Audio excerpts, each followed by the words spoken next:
This is the Aftermarket Radio Network. It's your weekly blitz with Chris, keeping you in the game.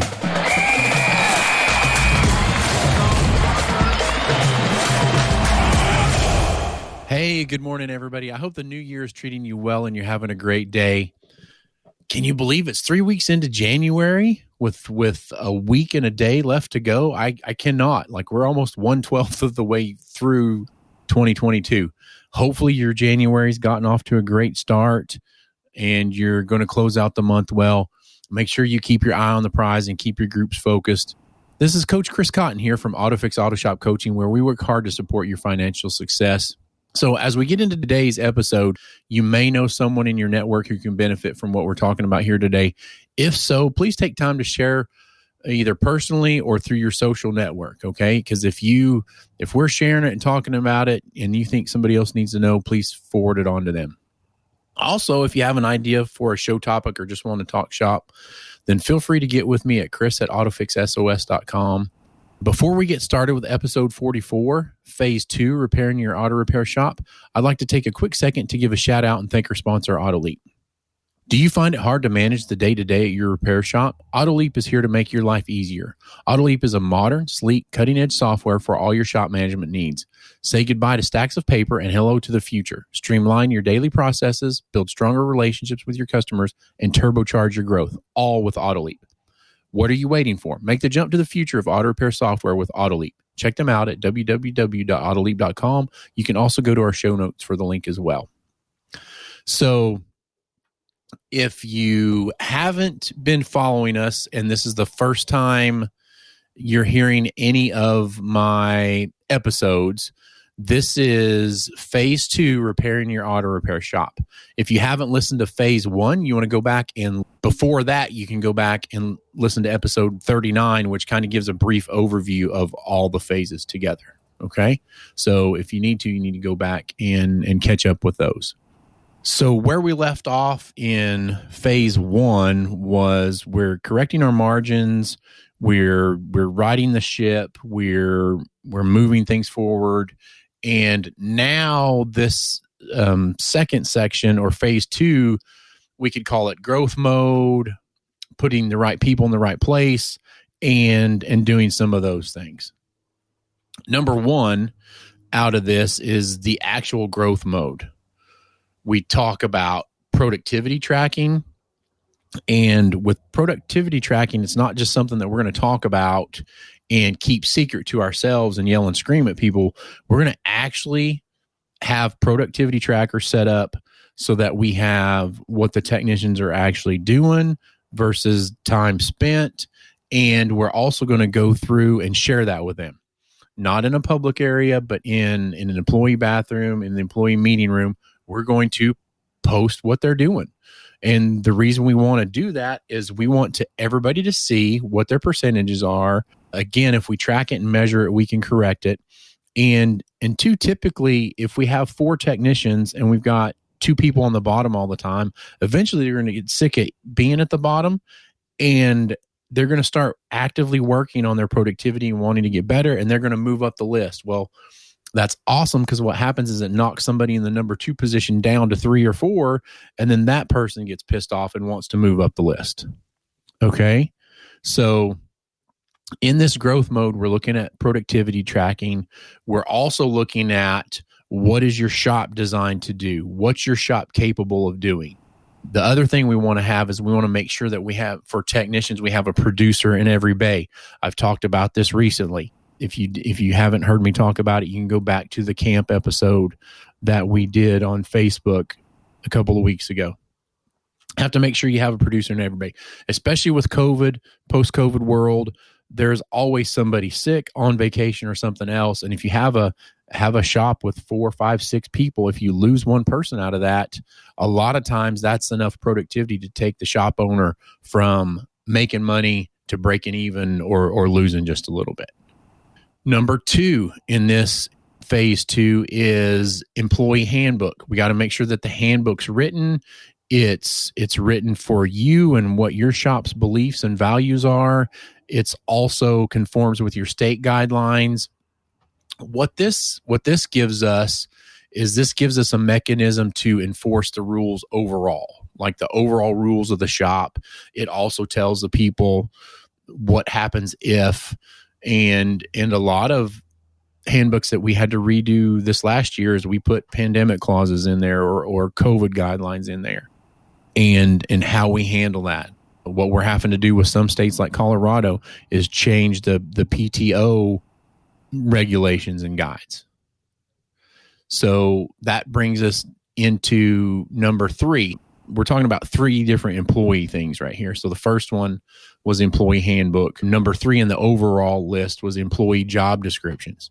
Like, what is each job responsible for? What do they do? How do they do it? When do we do quarterly reviews? Like all of that should be in the job descriptions. And the biggest part for that is, if you remember me talking about the handbook just a minute ago, and I said it gives us a mechanism to enforce the rules overall, then the employee job descriptions, this is how you coach accountability and how you hold them accountable to what they're doing or what they're supposed to be doing. If we don't have a handbook, we don't have any job descriptions, then it's just a free-for-all and everybody does what they want to. And then when you try to hold somebody accountable, you can't, because their first thing is like, well, I didn't know that. So if you bring them in day one and you know what the handbook is and the job descriptions, but if you've never had those, then that's why it comes in here. We have to stabilize the business first in phase 1, and then phase 2 is about this. We're moving, we're growing, we're extending the business onward. Number 4 thing on the list is employee pay plans. And it's the kind of like the third leg of the stool for the employee side. We have to make sure that we're paying the technicians properly, make sure that the service advisors are paid properly. I could do a whole show on just pay plans. There's so many different ones to do from. If you're interested in a pay plan, if you want to try something new, then give me a call, shoot me an email, and we can talk about something that you want to put in place. But the other thing is before we start doing pay plans, we have to have all these other things fixed first. You can't just jump in and straight out the gate do a pay plan without having these other items and mechanisms in place. No matter where you're at, no matter what you do, we can come up with a pay plan for you. We've got some pretty standard ways that we do it. Again, the service advisor staff or the management staff needs to be held to total sales and gross profit. The technicians need to be held to productivity. If you have everybody bought in a great culture, then you can have one that works for everybody, but that has to be a really, really special situation. Okay. Now we're at number 5. And so I don't want you to think that we're going to do these like in order. I've just listed them in an order. The actual order of operations is we may get to phase 2 and be finishing up some things from phase 1. And we may be working on 2 or 3 of these things at a time. So like typically we'll be working on employee handbook, employee job descriptions at the same time, and then work into pay plans. The thing that I want you to remember is the faster we get through the phases is completely up to you and your level of working on it and doing these things and improving these things. So number 5 on our list is marketing and car count. So this is a tough one. I get a lot of phone calls. They're like, Chris, we're not making our bills. Everything's, we just need more cars. And that's the simple answer is we just need more cars. But if your margins aren't correct, then you don't need more cars. You're just going to go broke quicker. And you have to look at your processes and procedures and see, do we really need more cars, or do we need to do a better job of the cars that we're currently with? And that's a function of what your average repair order is, what your average estimate is. And so we have to determine if you need more cars to reach your shop's capability that we talked about earlier, or just do a better job with what we already have. Number 6 on this list is probably, if you don't hear me say another word in my lifetime, if you don't learn anything from me in your lifetime as a business owner, number 6 is the one thing that I wish I could give every shop owner in the United States. It has the most impact as long as your margins are correct. And that's the Auto Shop Profits and Cash Flow Program. Controlling your money, identifying the percentages for your business is such a huge tool to have for you is being in charge of your money.